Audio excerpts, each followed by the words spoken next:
Auf meinem Blog findet ihr 2 richtig tolle, gelingssichere Lebkuchenrezepte, eine gefüllte Variante und eine ohne Mehl. Heute gibt es eine Version, die noch schneller zubereitet ist und die sich perfekt eignet für Anfänger, wenn es ums Plätzchenbacken geht. Wir starten auch gleich los und zwar mit der Hauptzutat handelsüblichen Milchbrötchen. Die werden jetzt nämlich zerkleinert. Am besten funktioniert das mit einem Foodprozessor oder ihr verwendet einfach einen Universalzerkleinerer und macht das in mehreren Touren. Es muss übrigens nicht ganz fein sein, die Brösel können ruhig ein paar gröbere Stücke beinhalten.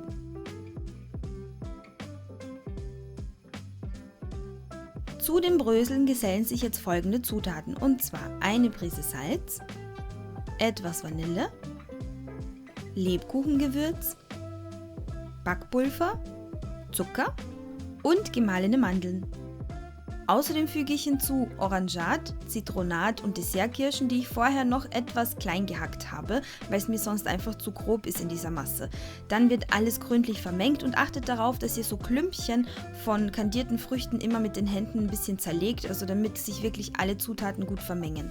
Dann fügen wir noch Milch und verquirlte Eier hinzu und jetzt wird gründlich verknetet. Zumindest ich mache das gerne per Hand.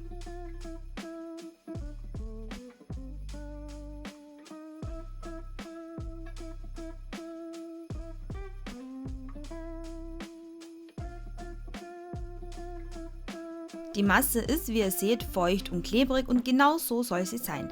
Jetzt gehen wir über zum nächsten Schritt und zwar brauchen wir Oblaten. Es geht auch ohne, ich zeige euch auch, wie das dann aussieht, aber ich finde die Oblaten sehr praktisch, vor allem wenn es dann auch darum geht, die Lebkuchen in Schokolade zu tunken. Also sie geben dem Ganzen ein bisschen Stabilität. Und wir verwenden nicht die kleinen Oblaten, sondern die großen mit 7 cm Durchmesser.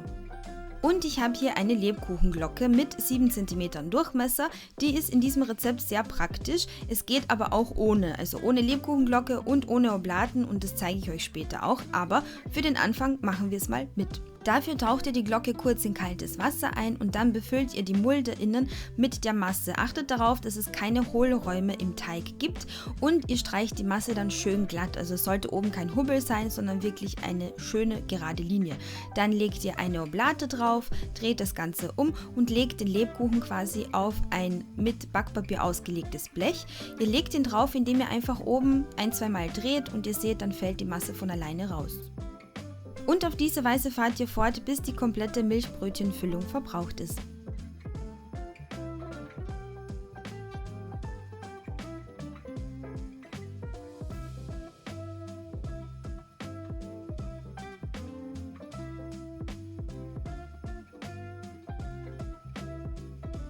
Wenn ihr dieses Rezept unbedingt ausprobieren wollt, aber keine Lebkuchenglocke zu Hause habt, dann nehmt ihr zum Beispiel so ein Glas oder einen anderen Behälter, der den gleichen Durchmesser hat wie eure Oblate.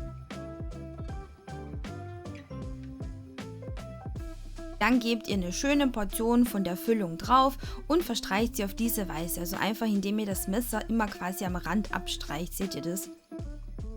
Diese Lebkuchen sehen natürlich ein bisschen anders aus, sie sind eher hügelförmig und ein bisschen flacher und es wäre ganz gut, wenn ihr sie 1-2 Minuten früher aus dem Ofen nehmt, weil sie euch sonst am Rand zu dunkel werden können. Aber wie ihr seht, es klappt wunderbar, also wenn ihr das Rezept ausprobieren wollt, ohne Lebkuchenglocke, so geht's. Und ich habe auch einen Lebkuchen zubereitet ohne Oblate, also den habe ich einfach direkt aufs Backpapier gelegt und ich zeige euch dann, wie das aussieht.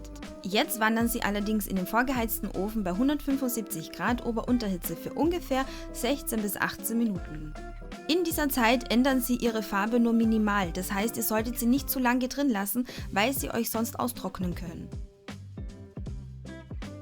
Diese hier ohne Lebkuchenglocke solltet ihr etwas früher aus dem Ofen herausnehmen, wie schon erwähnt. Und ihr seht, es klappt auch ohne Oblate, da klebt am Backpapier nichts an. Also ihr könnt es auch so machen. Sind sie vollständig ausgekühlt, könnt ihr eine Glasur nach eurem Wunsch vorbereiten. Ich habe hier eine Vollmilchglasur, die ich über dem Wasserbad erwärme und jetzt wird fleißig dekoriert. Übrigens mein Lieblingspart, wer hätte das gedacht?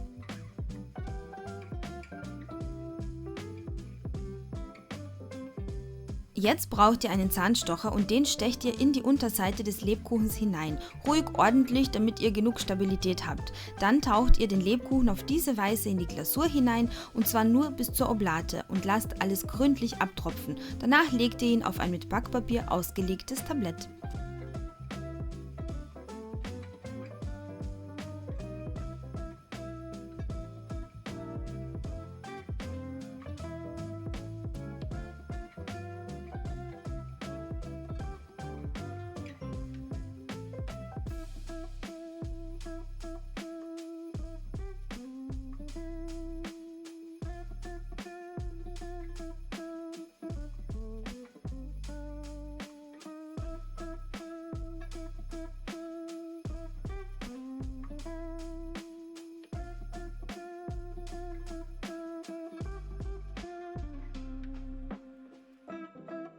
Jetzt könnt ihr nach Lust und Laune belegen. Ich verwende gerne Dessertkirschen, ganze Mandeln, Schneeflocken aus weißer Schokolade, gehackte Haselnüsse und Pistazien, ja, was auch immer ihr zu Hause habt.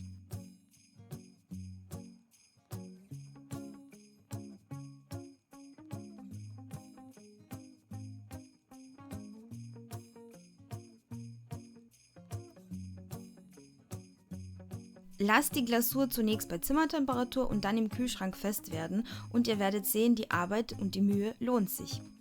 Egal wie viele Plätzchenrezepte ich ausprobiere oder wie viele Kekse ich zubereite, das ist immer jenes Rezept, nach dem meine Kinder verlangen. Also die lieben diese Lebkuchen besonders. Und ja, es ist auch kein Wunder, die sind innen richtig schön saftig, weich, fruchtig und wenn ihr sie richtig verpackt, in einer Metallbox ausgelegt mit Küchenrolle und an einem kühlen Ort lagert, bleiben sie 2 Wochen lang frisch, mindestens.